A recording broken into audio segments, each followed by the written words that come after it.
Welcome into the latest episode of Before Floor. We are an extension of Five on the Floor, the Miami Heat Insider podcast on the Five Reasons Sports Network. You reach us on Five Reasons Sports YouTube. We are going to dive into this matchup because it's a big Eastern Conference matchup, guys. I'm Greg Sylvander. We have Brady Hawk. We have Jonathan Ramlakan. We have Alejandro Villegas. And Ethan is somewhere in a parking lot and it's raining and he's struggling with that. So we have enough is what we're going to say. But before we dive into any of that, want to tell you about some of our great sponsors. First, just want to give a shout out to Biscayne Bay Brewing. They are the official brewery of the Miami Marlins. Everybody loves the Pastime Pilsner, the Tropical IPA. They're the only independent brewery in South Florida. They're building a tap house in Miami. Ask for this beer by name when you're at your local spots. They're the official beer of the Five Reasons Sports Network as well. Ethan just says he can't even get into Bayside. He may need to skip this one. So that is another indication that we shall move right along. But so that's one of our great sponsors, Biscayne Bay Brewing. And the next one is Mark Brown, PA. So if you need anything related to building your future as it relates to financial planning, estate planning, if you are a young single dude that wants to make sure that the way that you diversify your assets they're heading in the right direction and you have all of that mapped out so that the right people were to get things, if you were if you were to get injured, if you have a family and you want to make sure that the funds are allocated appropriately, you want to reach out to Mark Brown, PA. He's an experienced lawyer. He's looking out for your best interest. He can also help you with real estate. You can call him for a free case evaluation, 954-566-5678. There's the number as large as Ethan Skolnick always needs it for his eyesight, but 954-566-5678 is his number. Please mention Ethan sent you. Five Reasons Sports sent you. This is Ethan's guy. He vouches for him 100%. So definitely reach out to him for all of your estate planning needs. All right, gentlemen. This is a big one when you look at the standings. The Heat have the opportunity here to get a game up on a team that's ahead of them. But ultimately, I think that that's kind of like the backdrop to a much bigger thing that's just kind of like the avalanche has came, I feel like, in the last 4 hours or so. Maybe that's just in my head. Brady, cue us up with who the hell is available for the Miami Heat. And if you got the Bulls in your back pocket, give us that too. Yeah, for the Heat, obviously no Bam still, no Markieff Morris, and no Jimmy. But the one that popped up, as we were talking about before, was Caleb Martin, who's entered the protocols, which is a little scary because I think Heat fans know what we saw last year against Washington when everything started to fall into place after that game. Now you see the Chicago list is pretty long. When you go through that list of names, I'm sure you have it in front of you, Greg, but it's just interesting tonight because it feels like we're talking about two teams that are the 3 and 4 seed that are trying to, fight for a spot, but it's also they just need to get out of here healthy. Like they just need to get out of this game, win or lose with, their guys. Caleb's going to have to try to return 2 negative tests to kind of return back to play, unless he contracted it. So then it's probably at least 10 days. So it's like all, a mess pretty much with that. But it can spread easy. We've seen around this league, look at the Bulls right across this matchup, that it spreads really quickly. So it's just an interesting game that you just kind of have to get out from and win or lose. I know when I saw Caleb's name pop up and then Spo said, like, I just found out about this 10 minutes ago. Like, that is a very candid comment by him. That means that this stuff is happening quickly. And unfortunately, to me, there's just an element of that tells me that there is a degree of human error involved in all of this. And so to that point, I don't love this matchup just from a sheer, is this the responsible thing to be doing? But we will continue to talk about the matchup. And I'm trying to find the Bulls inactives. It's such a long list. I don't know if maybe somebody had to tweet it in 4 tweets as a thread and they didn't have enough characters. Jonathan, with the guys out there tonight, Ira made a point that I'm just going to choose not to agree with. So I don't agree with Ira, is that Chicago is going to basically have 3. What did he say? 3 of the 5 best players on the court when you take Tyler and Kyle, and then they have Vucevic, Levine, and Lonzo Ball. How do the Heat offset that? Because Chicago still has guys that play well historically, Vooch in particular against Miami. like, what do you envision the team doing with now Caleb down, who was that spark plug? Yeah, it's tough because, like you said, Caleb was that spark plug almost all game, not only offensively, but defensively, the things that he was able to do, the cutting as well. He was, making great back cuts, allowing himself to get open off the rim runs and getting some great alley oops. So it's going to be tough to replace that on top of Bam, Jimmy, Markieff Morris, along with some other guys. So we're going to have to, it's going to have to be a group effort between what we saw from Max Strus at the end of the fourth quarter. Hopefully, Gabe Vincent can give you some good backup point guard minutes. But I think, like you said, I do agree with what Ira said. I do think they have three of the top five players. I think Hero and Kyle are definitely the two guys. But outside of that, I think Miami does have a little bit better of a lineup now that Chicago is missing some of their guys, right? They're missing Colby White, who is a really underrated, in my opinion, player. He's a good scorer, so he's one of those guys who can get hot quick. Obviously, they're missing their number one scorer in DeMar DeRozan. But like you said, they have two guys in Nick Vucevic and Zach LaVine, or Terrence Ross Jr., however you want to say it, who can really torch us as well. So it's going to have to be behind Hero and Kyle. Duncan and crew is going to have to step up, and we're going to have to see a similar effort to what we saw in the Bucks game when it comes to how we shot the 3-point ball. Yeah, no, you hit it with Kyle, and they're going to need a game from Duncan. Brady's famous for saying tonight's going to be a Duncan night, and gosh, they're going to need that tonight. I just do want to circle back to the Bulls inactives. This is via Casey Johnson, a very credible Bulls insider for NBC Chicago. They got 11 players, Chicago does, including 3 starters and a top rotation player in Caruso. He could be on a limits restriction tonight. So they have LaVine, Vucevic, Lonzo Ball, Caruso, Troy Brown Jr., Bradley, which I'm not sure if that's that big man, Tony Bradley, maybe. Yeah. Alize Johnson, which if that's who that is, he's a good rebounding 4. Simonovic, I don't know him, and I'm very sorry. Nikias does, and he will probably look at me with shame. Alfonso McKinney. He's probably going to burn us for 9 3-pointers now. Right, I know. Devin Dotson and Tyler Cook, and a few of those guys they had to bring up on hardship exemptions. So, like, they are skeleton crew.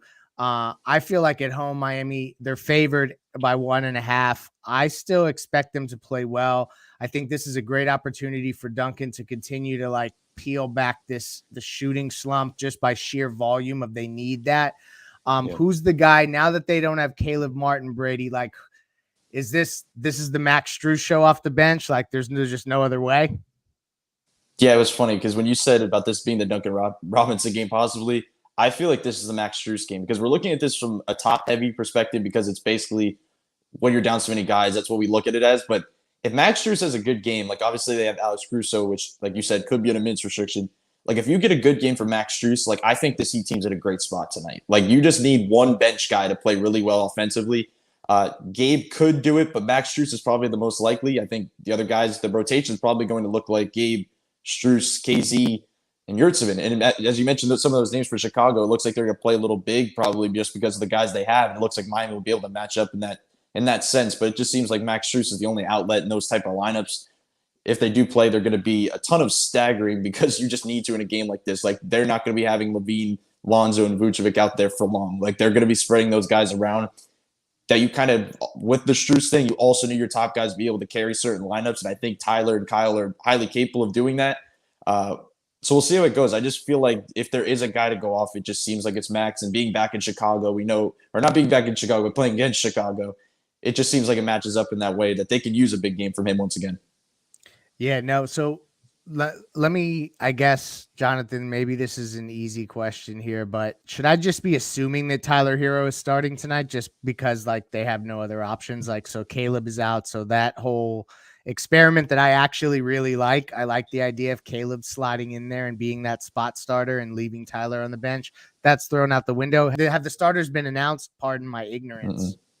Jonathan, no, so I'm right. Go ahead. Yeah. I was gonna say I was thinking that's probably what they're gonna do. Caleb Martin kind of reminded me of what Andre Iguodala would kind of do. Like he would slot into that Jimmy role, would able to be just do like a little bit of what Jimmy does on a little less of a level on a lot of the ends of the court, right? He does a lot of things kind of well. So it's definitely sucks that we won't have that on the court now, but I do think you have to put Hero in there. I mean, you put Max Strus in there, you kind of have the same player as Duncan. You're not able to stagger that shooting. Gabe Vincent is going to be necessary for when Kyle needs that rest to have a secondary ball handler when we inevitably stagger the lineup and have Hero and Gabe Vincent run the backcourt as well. So I do think you put Hero in that starting lineup, you get the scoring boost right off the rip, and you just try to plug and play and find something off the bench. I mean, I'm not going to be expecting another KZ game, but he gave us a little bit of something in the last game. So maybe we can find something from some of these players off the bench, and that's how we'll have to win. We got to find something, and hey, we stay ready so you don't got to get ready. Yeah. Who said that recently? That was a quote from somebody, right? I think it was just posted on but it's a UD saying, I believe. Oh, okay. Sure Thank you. Yeah, I knew it came from somewhere. I want to pivot to Kyle for a little bit because I think he did a really good job against Milwaukee of although maybe everybody wants him to shoot even more, but I thought he got enough shots up of towing the line between getting everyone else involved and the scoring. And I think this is a really interesting statistic. Kyle Lowry has 188 assists in his first 24 games with the Heat. The only Heat player to hit 200 assists in less than 28 games was Timmy, and he did it in 21 games. I saw a lot of Kyle in that last performance, like a lot of Timmy Hardaway and Kyle, where you're still getting your assists, but you're looking for your offense and that balance and finding that you really have to be in rhythm. Brady, do you expect us to see that aggressive Kyle again? And is there anybody like Caruso can be a pest? And because there's no Jimmy out there, like is the assignment, is Caruso going to get that assignment? How do you see that mapping out defensive wise?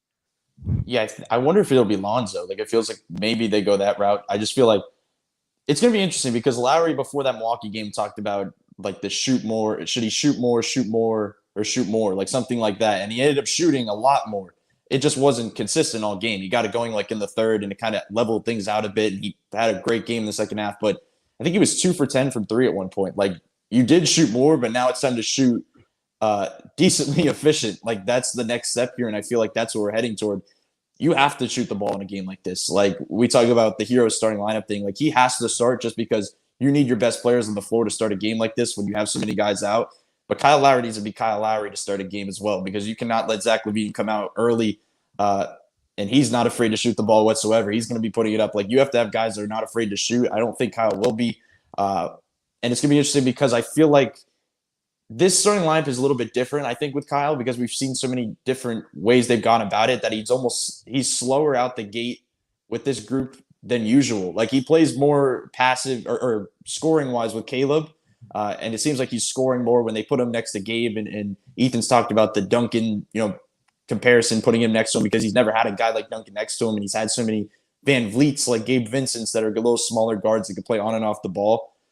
This is a game where he might be passive early. You might see a bunch of Tyler Hero shots early, and then you kind of go back into that. But you cannot let it be too late before he starts shooting that ball, like he did in that third quarter last game. Yeah, I want to sneak in a shout out to Prize Picks. Use the code 5 if you sign up, and you'll double your deposit up to $100.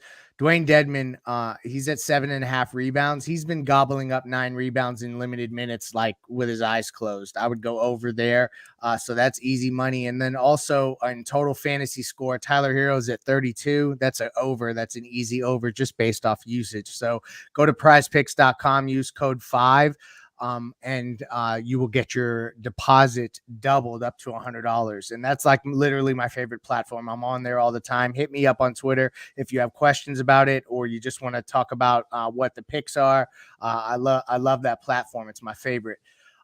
So getting back into the game a little bit, this Bulls team has had trouble scoring. I think they had like a 40-point half against Cleveland in their last game. And I'm interested who is going to guard LaVine, because like the first thing I thought of was, PJ would be fun on LaVine because he'll shut him down for the night. But PJ is going to have to probably guard up. So like what wing is getting that assignment? And if you guys already said that and I missed it, I apologize, but I'm just interested to see who the hell they're going to put on the island with Zach LaVine. Yeah, I mean, if I was the Heat, what I would personally do, I might throw Kyle on there, and then you throw Hero on Lonzo. But it's really tough because Duncan is going to be, barbecue chicken against either one of those guys, and our two wings are really going to be Hero and Duncan, which are two of our most glaring defensive liabilities. So it's not really a great position to be in. Maybe, once we start going into the bench rotation and when you have Kyle and Gabe out there, those two guys will probably be best suited to guard them, but I see us having a tough time matching up when we start off with them. Once they start staggering their lineups and there's maybe just one of the two of them out there, we have a better opportunity, but it's just going to be a really tough matchup because, like you said, Zach LaVine is such a prolific scorer, and Lonzo Ball has become a knockdown three-point shooter over the last 2 weeks, shooting over 50%. So he's doing really, he's firing on all cylinders, even with DeMar DeRozan out. Yeah, and I wanted to add to that. I want to say I think PJ might get the matchup like early. I think because if they do go PJ on Vucevic, which he did great against that last Chicago game, like that was one of the reasons they won because he shut him down early. But I don't think you could put Dedmon on one of the fours they're going to play because they're probably going to play small. So I think Dedmon probably plays Vucevic, and they probably put PJ on LaVine. You just need a guy that can go through the screen because they're going to be playing drop anyway. So it feels like that's the way to go. And just live with Duncan and Hero off the ball, just guarding the wings and different things like that. And you have Lonzo as a guy, you mentioned the shooting. He's a guy that's become much more of a catch and shoot guy. It's less labor for Kyle constantly all game having to go through it. And you mentioned Gabe Vincent. I think the number I kind of can't really remember, but I think it was like 0 for 4 when Gabe was guarding LaVine last game. LaVine shot so poorly when Gabe was guarding him that I'd expect him to see that matchup anytime he's on the floor. Yeah, I forgot that the Gabe game was at Chicago, right? That was the big Gabe performance. Yeah, I think so. Maybe we'll get another one of those. I'd like to see that. Another interesting thing is that they're going to have to confront head on. They cannot run from this. Duncan Robinson and Tyler Hero are going to have to share the floor tonight.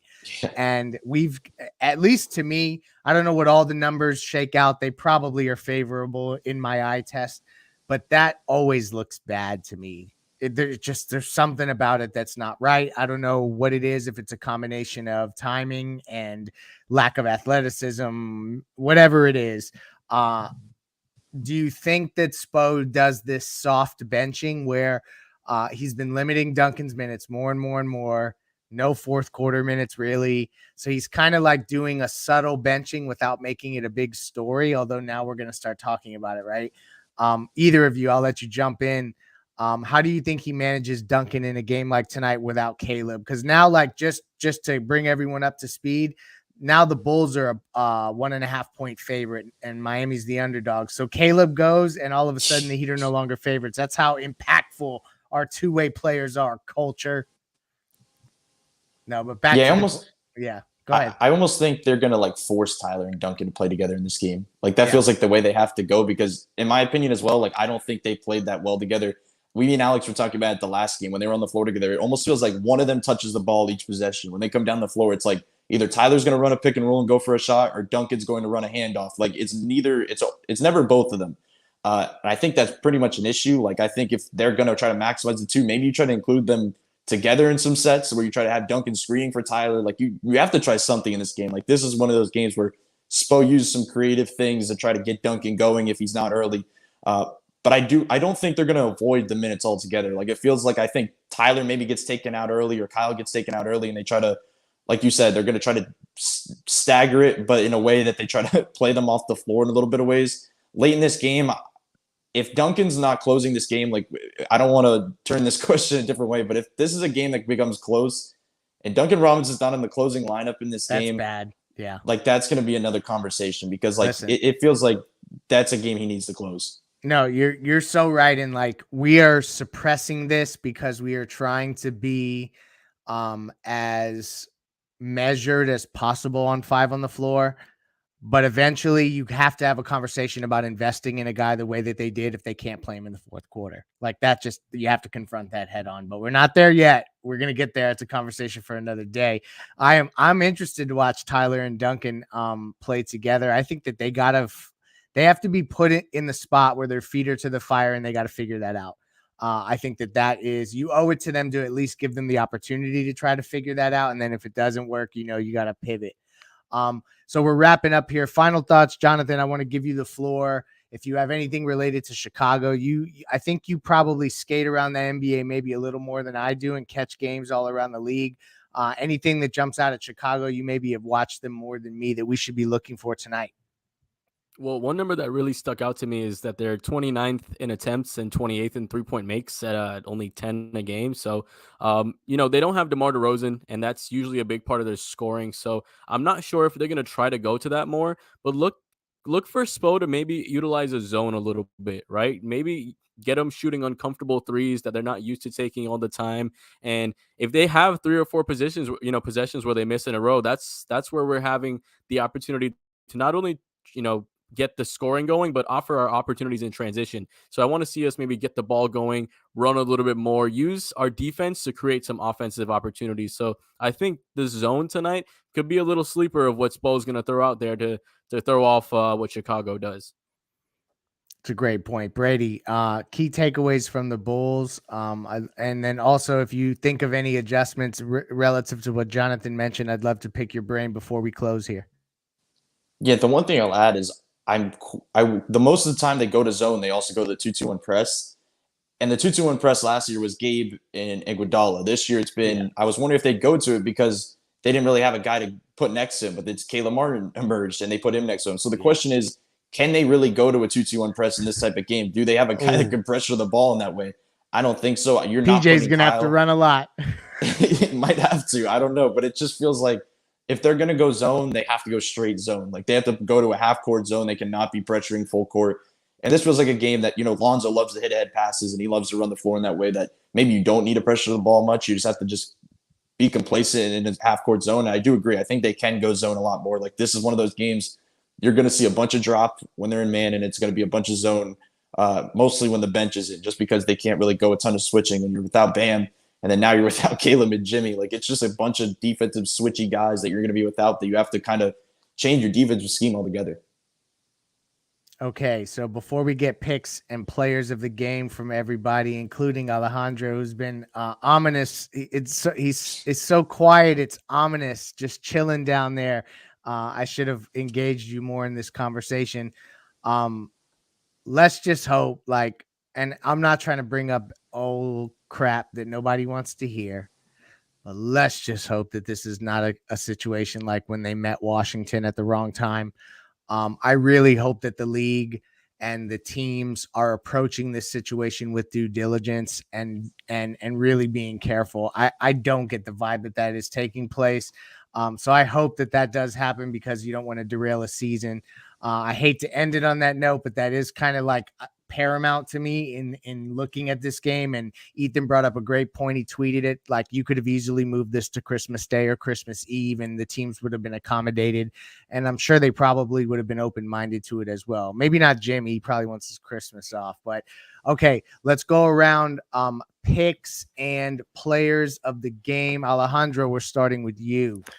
Yeah, before I give my prediction, Jimmy was not going to play anyway, so it's fine if it was moved to Christmas Day. That's true. He'll probably still be out. Yeah, I agree with you.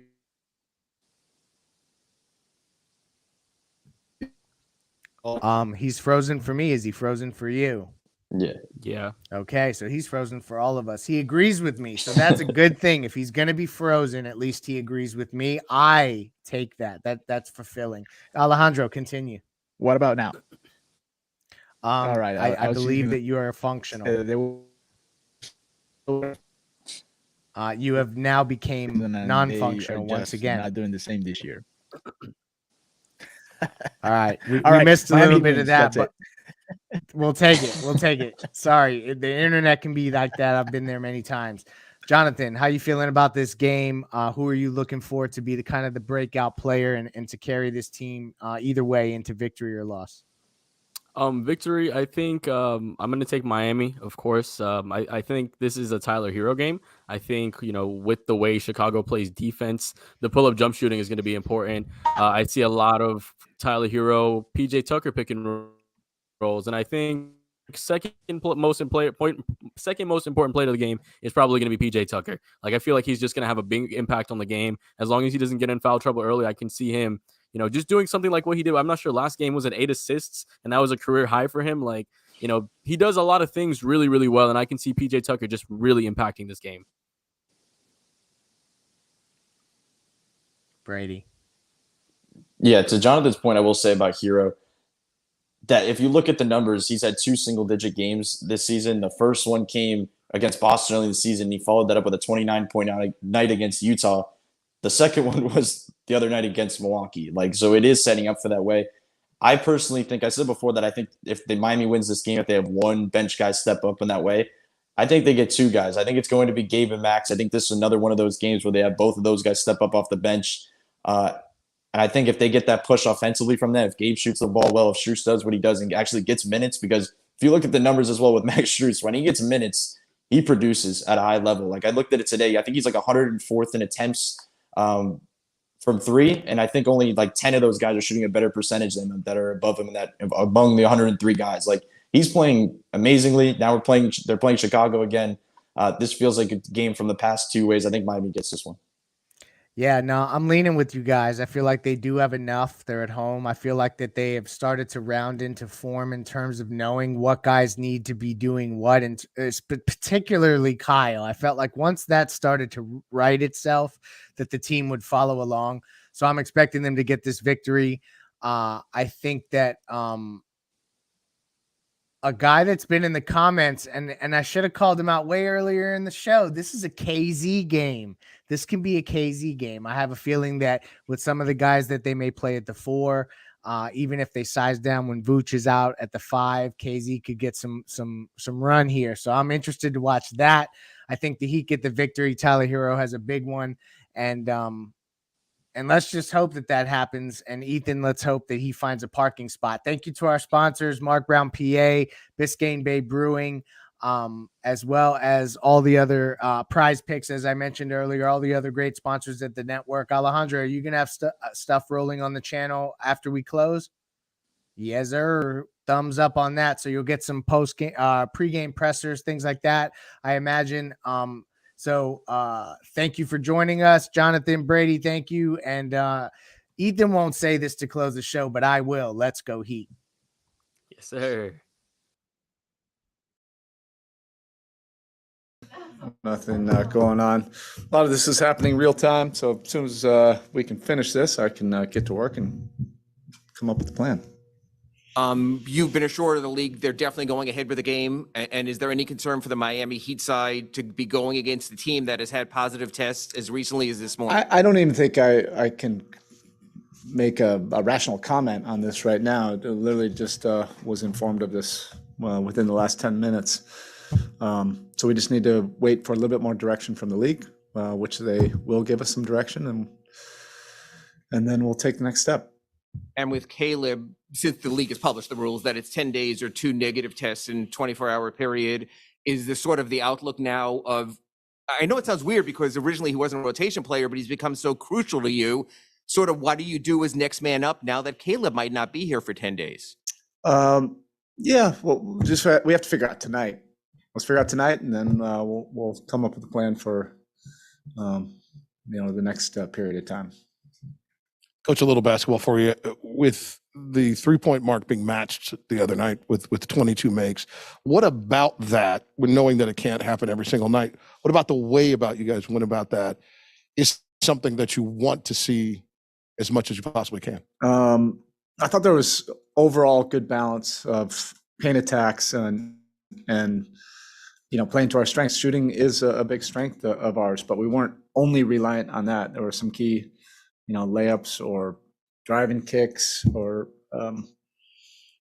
paint touches also to mix in the menu. And then it always helps when the ball goes in. But we had our best shooters shooting a lot of those, and guys in rhythm, open shots. Those were good looks for us. Ronnie loves it, when we shoot that many threes. Coach, assuming we get a game tonight, Duncan will tie Glenn Rice's franchise record for consecutive games played. It's an unusual thing, but the durability and the availability. Could you talk about what a streak like that means? Yeah, it's pretty amazing. Nobody could have predicted this. When he first came through our doors, that he would be breaking records, in our franchise, and it just shows you his level of consistency, persistence, availability. They say in this league is a great ability, and he's been able to show that durability and do what he does at an extremely high level. He'll probably just say this is nothing, but it is something, and I'm glad that it's being acknowledged. Coach KZ came in the third last game. You kept him in there the entire fourth quarter. He did a really nice job. I know you always say next man up, got to stay ready, but how impressed are you that he was able to ready to answer that call and what he did in that game? Well, he's been putting in the same amount of time that everybody else, all the other young players, have been putting in. And a lot of young players probably could get a little bit discouraged or frustrated, when they see their peers getting opportunities, and there have been some injuries that have allowed other guys to step up, and he hadn't gotten his chance yet. But I think that's a credit to his mental stability, staying the course, controlling what you can control, and that's to be prepared when you do get your opportunity. And we needed it. I wasn't planning on playing him that many minutes, but he had played that well that we felt that we needed that defensive versatility and his energy out there, and to keep on going with that in the fourth quarter. And you're happy when guys can produce like that, and they can contribute to the win. Not only just play well, but contribute to the win, and he was able to do that. All right, Coach. Thank you. Thank you.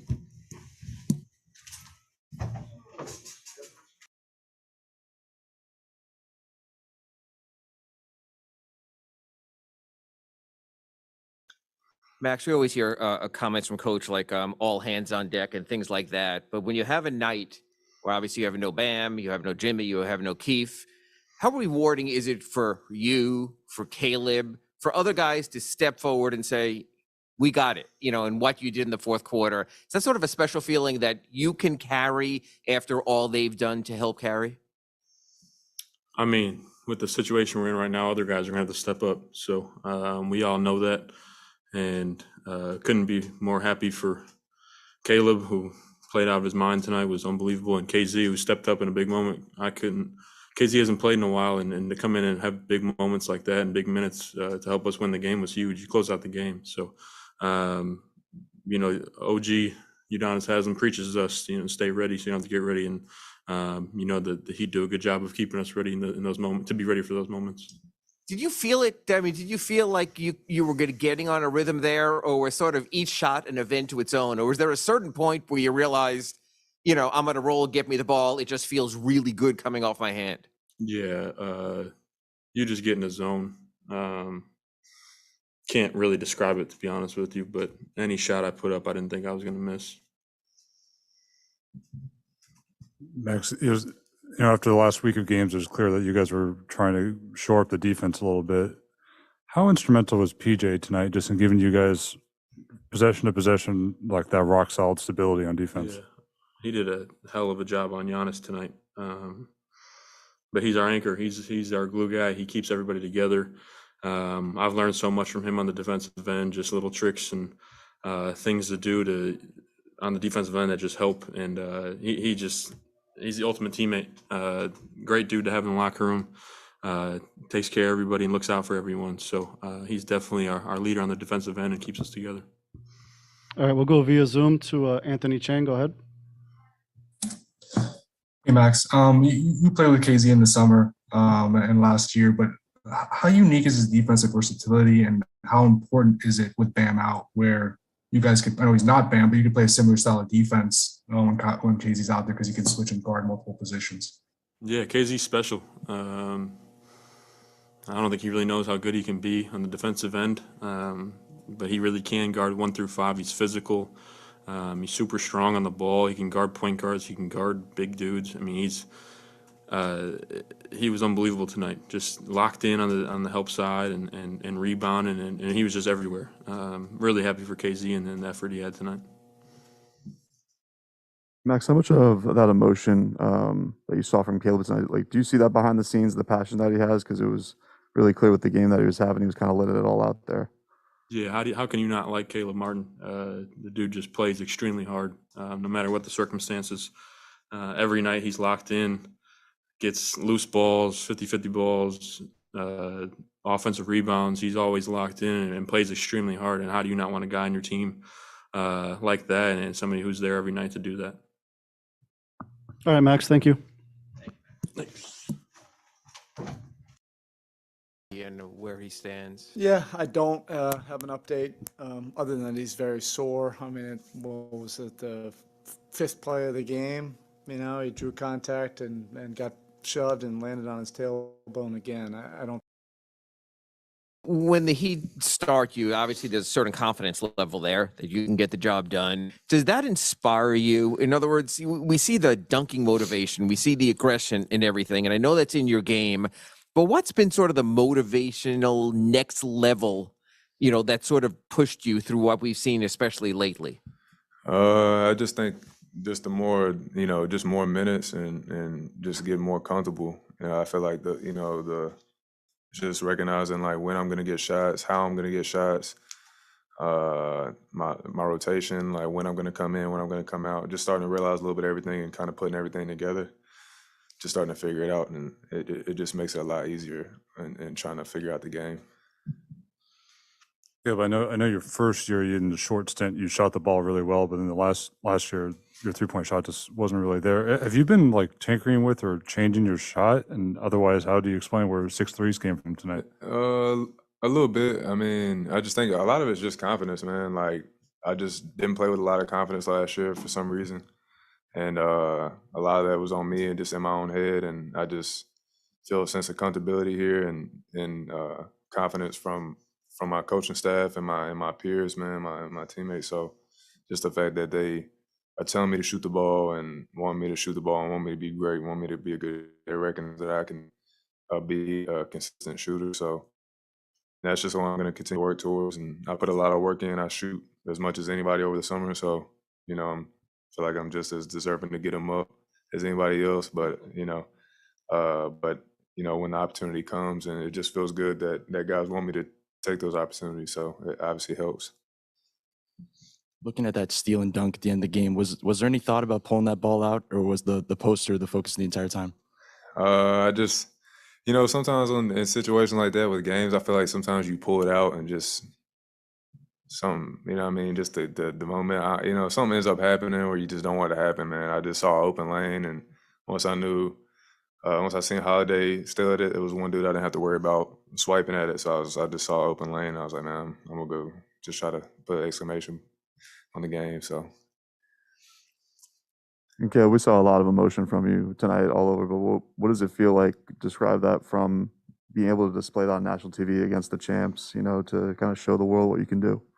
Yeah, I mean, it feels really good, man. Like, obviously that's part of my job, but like, it's just to bring a sense of urgency and a consistent and attitude and like just passion for the game, and that's my job, is to try to help radiate that. We got a lot of emotional guys on the team and stuff like that too, in terms of like when we're hooping, and so I just like to use my energy. I don't like to be selfish with my energy. I like to try to spread it and let it radiate, and like, you know, let guys feel how hard I'm playing. And you know, you never know what type of somebody's going through coming into a game mentally or whatever. So it always helps when you see other guys playing really hard. So it makes you want to play hard. Hey, Caleb. So you told me on media day before the season that you had a lot to show in your bag. Do you still feel like you have a lot more to show? Do you feel like this is something you could do consistently, not necessarily the scoring totals, but just in general, the offensive production on a night-to-night basis? Yeah, I mean,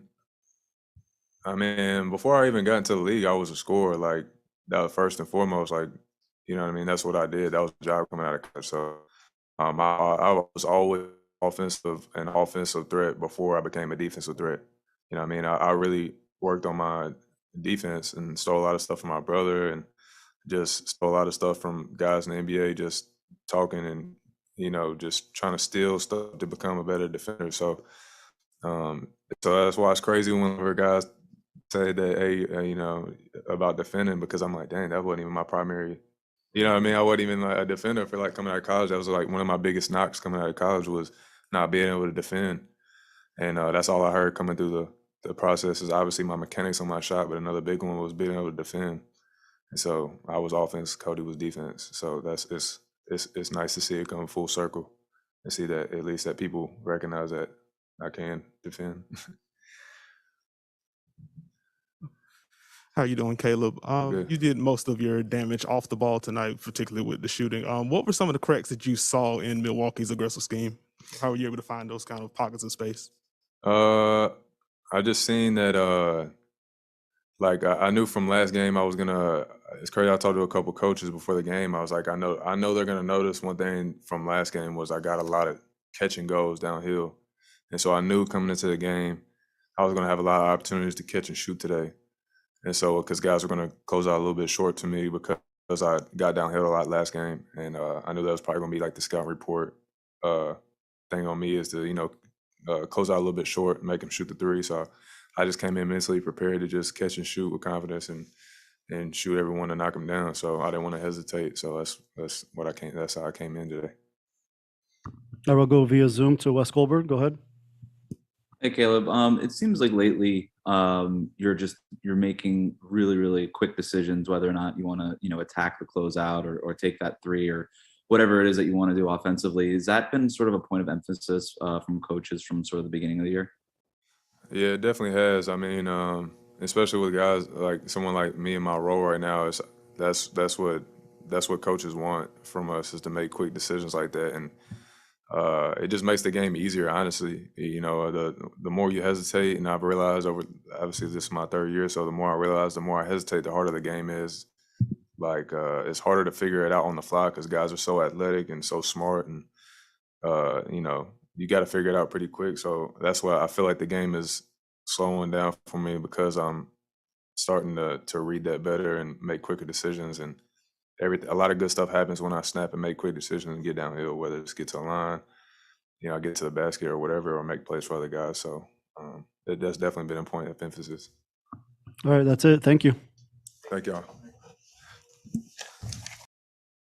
You said you guys might have to do it a different way, and there was a lot of different tonight, whether it was other guys coming off the bench, Caleb, Max, you obviously stepping up your shot taking and shot making. What does it say about how this team found a way with the adversity to push through, and just the unique way you did it with so many other guys contributing also? I mean, first off, shout out to Caleb Martin, who held it down the first half, because if he didn't play the first half, we'd have got blown out. So, career high, so he played unbelievable. And then Max Strus coming in the game and give us that great spark and basically, kind of keeping, our lead and building our league and just continuing to be ready. KZ, those guys tonight played unbelievable. Like you're just proud, because the work they put in, when they got the opportunity, Markeith was talking about opportunities, and, this was the opportunity that they, you always ask for and you always want, and they took full advantage of it tonight. And, man, it's really appreciated. So, shout out those guys out first of all. But for us, we just found a way. We came out there and we, PJ kind of led the charge on the defensive end, and we just found a way to just get going and willed our way to a win. Kyle, what flipped for you in the second half, just with your shot, the confidence that you had? I just went out there and played. Didn't do anything. I missed some looks in the first half that I really thought were going in, and just kept going. This is a time where I know I got to step up offensively, and the coaching staff and players are they understand what we all have to do individual wise. So for me, it was just step up and just keep going. Don't stop shooting. Don't lose the aggressiveness no matter what happens. Kyle, PJ's a longtime vet, and he's not going to always have the flashiest numbers. But even for him, did he do anything kind of above and beyond his usual tonight against Giannis? No, that's what he does every night. He's one of the best defenders in the league. He should make all defensive team every single season. I think he should. And even when he wasn't my teammate, I always thought he should. He takes on the challenge every single night. Point guards, 2s, 3, 4s, or 5s. No matter what, he went out there and he did his job, and he did it at a high level. All right, we'll go via Zoom to Wes Goldberg. Go ahead. Hey, Kyle. You mentioned obviously Caleb Martin. He had a huge game tonight, but he's been getting so many minutes lately. How have you seen him develop from kind of the start of the season to now? I just think his confidence is growing. I think he's, you got to understand he's on a two-way. So he's playing for a job. He's playing for a contract. He's playing to prove that he belongs, and, he's just continuing to get better. I think the confidence is one thing that, you always get with the repetitions. And, with the work he's putting in, the confidence our coaching staff is giving him, the confidence the team is giving him, it's putting him in a position to, go out there and be successful. And for a guy like him, he's working his butt off to, prove that he should be on a regular contract. So, he's doing what he's supposed to be doing. All right, next we go to Anthony Chang. So much talk a couple nights ago was about the offense and just finding a way to make it work without Bam and Jimmy.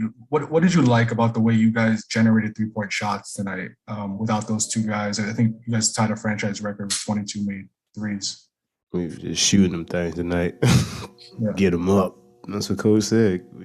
I don't know. We had to shoot it. We had to get a certain number. So we just got them up.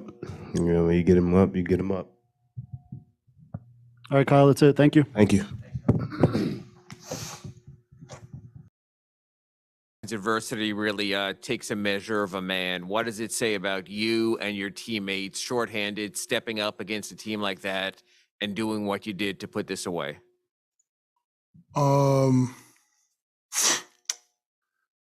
It's funny because we the season's so long, man, and everybody gets so over emotional. Like you win a couple, you lose a couple. What are you gonna do to change the defense? You didn't score tonight. It's just gonna be different nights, different guys step up, injuries. There's so many things happen in the NBA series, and you never know what's gonna happen from night in and night out. Spo went in with a focus of practice yesterday. We had a meeting, and this morning shoot around. It was like a focus on today, right? We were thinking about today. We had a playoff approach to it. We're gonna, we had a bunch of boxes to check and things we wanted to do, but you never know how games are gonna go. And honestly, it was just the focus today. All our young guys came in, and I can't say enough about them. Like everybody else did what they do, but our young guys all stepped in, played really hard, and they had a focus today and determination that made a difference. Being a veteran leader on the team, PJ, what was your message to those young guys to know that there is a lot of season left, but you kind of need them right now? It's a day by day process, man. You gotta fall in love with the struggle, which sounds stupid and it sounds crazy, but that's gonna push you to get better, right? Like I'm tired of that. I don't want to do nothing, but we just lost. You gotta get better. If you get these opportunities, never, right? I'm number 17 because I played 17 games my rookie year. I never played. Y'all got an opportunity to play big minutes and big games and have a big role, and we need you. You gotta step up, and that's it's a lot of responsibility. It's tough, but that's what you're here for, and you gotta fall in love with that process. Got to. It's part of it.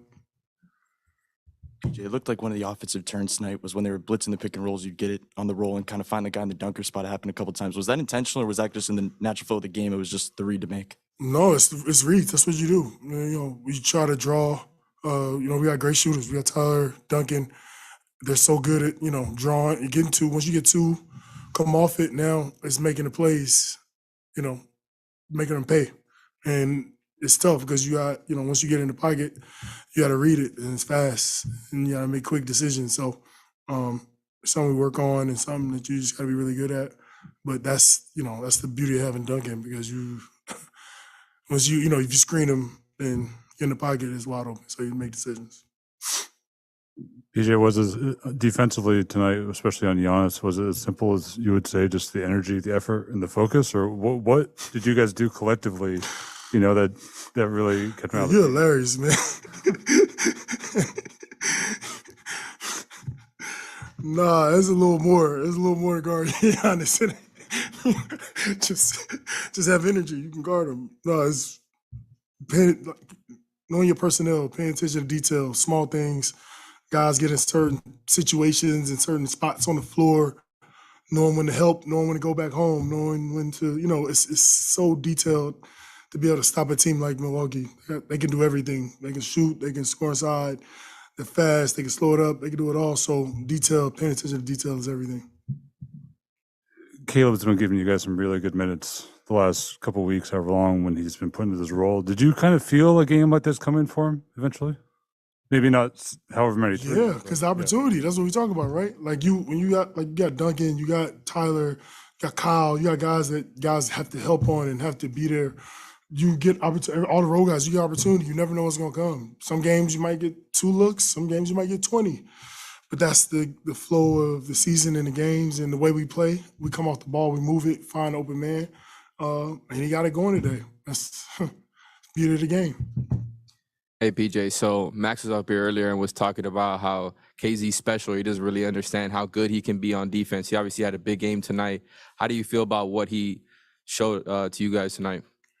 Man, KZ's had practices like that. Like, he's been really good, but he's a young guy. So some days he's got it, some days he doesn't. Never know what you're going to get.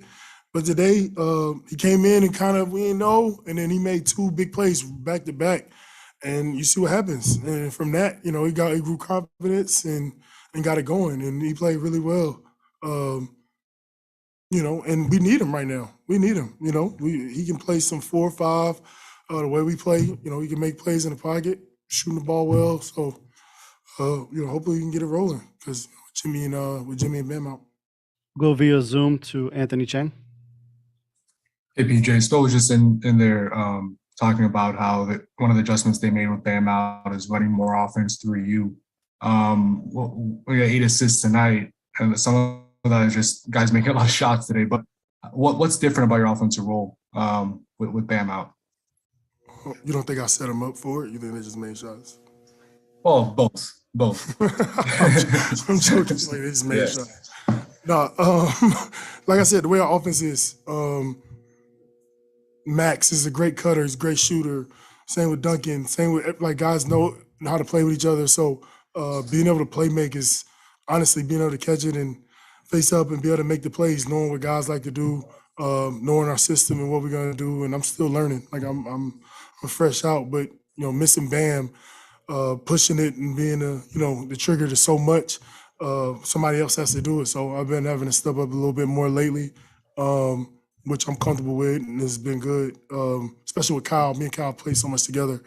It's pretty natural, and we play really well together in those situations. So it was good. Thank you. All right, PJ, thank you. Thanks.